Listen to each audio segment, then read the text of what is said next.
Pemirsa, permasalahan sampah yang semakin mendesak di Bali mendorong lahirnya solusi inovatif melalui program Waste Management Training Center atau WMTC. Program ini menjadi langkah strategis dalam mengatasi persoalan limbah sekaligus memperkuat edukasi lingkungan kepada masyarakat luas. Adalah pusat pelatihan pengelolaan sampah yang mengintegrasikan pendekatan edukatif, teknologi ramah lingkungan, dan pemberdayaan komunitas lokal.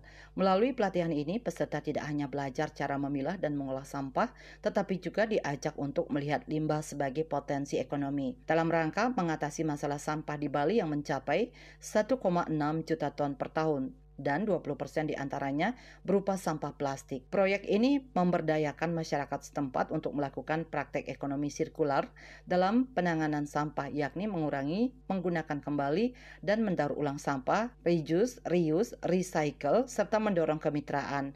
Program ini mencakup pelatihan intensif seperti pemilahan sampah organik dan anorganik, pengolahan kompos skala rumah tangga, pembuatan ekobrik, dan kerajinan dari sampah plastik, sistem bank sampah berbasis desa, dan pengguna teknologi tepat guna dalam pengelolaan limbah. Indonesia in general, kita lagi darurat sampah sebenarnya ya. Bali terakhir disorot banyak banget dengan ketidaktersediaannya fasilitas yang khusus untuk mengelola sampah, terutama sampah plastik. Salah satu area fokus kita yang difokuskan untuk tahun 2024-2025 adalah protecting the environment. Waste management merupakan salah satu area of focus yang kita fokuskan, Pak. Jadi berbagai aktivitas sudah kita lakukan. Kita memiliki di tahun ini kita memiliki Rotary Coastal Cleanup. Kita punya Bali Waste Management Training Center. Sponsor-sponsornya dari mereka juga. Jadi dari bekerja sama dengan Rotary International, salah satu sponsor kami juga adalah dari Distrik 330. Kita banyak melakukan kegiatan yang namanya Global Grant.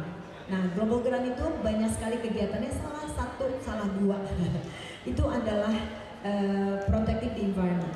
Bisa dengan waste management, bisa dengan berbagai sosialisasi untuk melakukan reduce, reuse, and recycle. Kita juga sama-sama bekerja sama dengan pemerintah mensosialisasikan tersebut.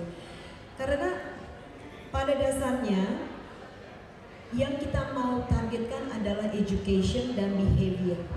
Jadi bukan cuma membersihkan, tetapi bagaimana merubah behavior orang-orang, perilaku yang masih menganggap bahwa cuma buang sampah segitu aja tidak akan bermasalah. Ya, itu yang merupakan sebenarnya adalah tugas yang jangka panjang. Dengan pendekatan yang menyentuh akar masalah dan partisipasi aktif masyarakat, Waste Management Training Center diharapkan menjadi model untuk pengelolaan sampah terpadu yang efektif dan berkelanjutan. Bunga Widrayani, Bali TV.